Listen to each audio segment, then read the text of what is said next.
আর আমি আপনাকে একটা এক্সাম্পল দিই, শোনেন, বোঝেন কথাগুলো, বোঝেন। ইয়াজিদের নাম শুনেছেন? ইয়াজিদ ভালো শাসক ছিল না খারাপ শাসক ছিল? তার আমলে হুসাইন রাদিয়াল্লাহু আনহুর শাহাদাতের ঘটনা ঘটেছে, হাররার যুদ্ধ ঘটেছে, সে মদিনা আক্রমণ করেছে, মক্কাও আক্রমণ করেছিল, ম্যাসাকার করেছে। বহু সাহাবী তার এই শাসন মেনে নেয় নাই। তার মধ্যে একজন হচ্ছে আব্দুল্লাহ বিন জুবাইর রাদিয়াল্লাহু আনহু, জুবাইর ইবনে আওয়াম রাদিয়াল্লাহু আনহুর ছেলে। তার অনুসারী অনেক সাহাবী ছিলেন।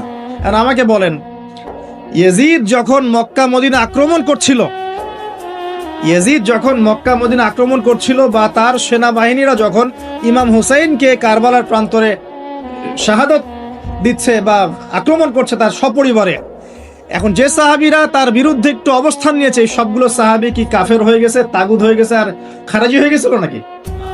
তারা কি ইয়াজিদের অন্যায়ের প্রতিবাদ করার কারণে খারেজি হয়ে গেছিল নাকি? তো পলিটিক্যাল সমালোচনার সাথে খাওয়ার জন্য কোনো সম্পর্ক নেই কিন্তু।